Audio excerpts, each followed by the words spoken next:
వచ్చే ఎన్నికల్లో కాంగ్రెస్ ఆంధ్రప్రదేశ్లో ఎంత మేర ప్రభావం చూపిస్తుందో తెలియదు కానీ పార్టీ అధ్యక్షురాలు వైఎస్ షర్మిల దెబ్బకు మాత్రం అధికార వైసీపీ విలువలాడుతోంది.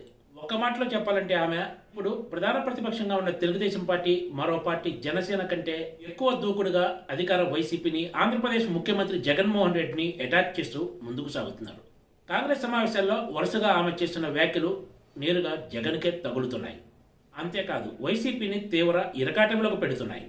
ఇప్పటికే వివిధ వర్గాల వ్యతిరేకతను ఎదుర్కొంటున్న వైసీపీకి షర్మిల రూపంలో పెద్ద కష్టమే వచ్చి పడినట్లయిందనే చర్చ ఆ పార్టీ నాయకుల్లోనే సాగుతోంది. బుధవారం నాడు CM Jaganmohan Reddy India today channel నిర్వహించిన ఓ కార్యక్రమంలో పాల్గొంటూ కాంగ్రెస్ పార్టీ రాష్ట్రాన్నే కాకుండా తమ కుటుంబాన్ని కూడా చీల్చిందంటూ విమర్శలు గుప్పించారు. వైఎస్ షర్మిల గురువారం నాడు దీనికి కౌంటర్ ఇస్తూ చేసిన వ్యాఖ్యలు వైసీపీలో పెద్ద దుమారమే రేపుతున్నాయని చెప్పొచ్చు.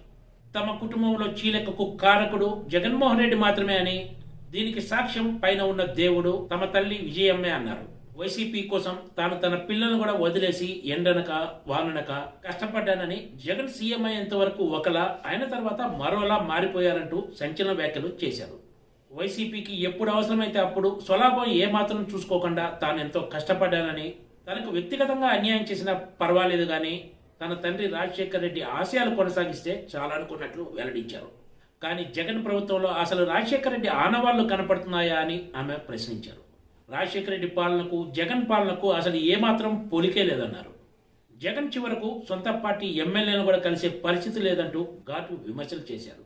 రాజశేఖర రెడ్డి వారసులని చెప్పుకోవడం కాదు, పనిలో కూడా అది కనపడాలంటూ వ్యాఖ్యానించారు. కాంగ్రెస్ లో చేరేటప్పుడే తనను టార్గెట్ చేశారని, తనపై విమర్శలు గుప్పిస్తారని తెలుసంటూ షర్మిల వెల్లడించారు. ఎంతో మంది ఆస్తులు అమ్ముకొని త్యాగాలు చేస్తే జగన్మోహన్ రెడ్డి సీఎం అయ్యారని, కానీ అధికారంలోకి వచ్చిన తర్వాత ఆయన వాళ్ళందరినీ పక్కన పెట్టారని ఆరోపించారు. ఆంధ్రప్రదేశ్ ముఖ్యమంత్రి జగన్మోహన్ రెడ్డి మాత్రమే కాదు, ఆయన ఎమ్మెల్యేలు, ఎంపీలు కూడా బీజేపీకి బానిసలుగా మారిపోయారంటూ సంచలన వ్యాఖ్యలు చేశారు. రాష్ట్రాన్ని కూడా బీజేపీకి బానిసగా చేశారన్నారు. జగన్ సీఎం అయిన తర్వాత ఆంధ్రప్రదేశ్కి ఎంతో కీలకమైన ప్రత్యేక హోదా ఊసే లేకుండా పోయిందని, మరో కీలక ప్రాజెక్ట్ అయిన పోలవరం గురించి అడిగింది లేదు, మాట్లాడింది లేదంటూ షర్మిల వచ్చే ఎన్నికల్లో తమ ప్రధాన అస్త్రాలు ఏమి ఉండబోతున్నాయో స్పష్టమైన సంకేతాలు పంపించారు. రాజధాని కడతామని 3 రాజధానుల పేరు చెప్పి రాష్ట్ర ప్రజలను గందరగోళంలోకి నెట్టారని, ఇప్పుడు అసలు రాజధాని ఏదో తెలియని పరిస్థితి ఏర్పడిందన్నారు.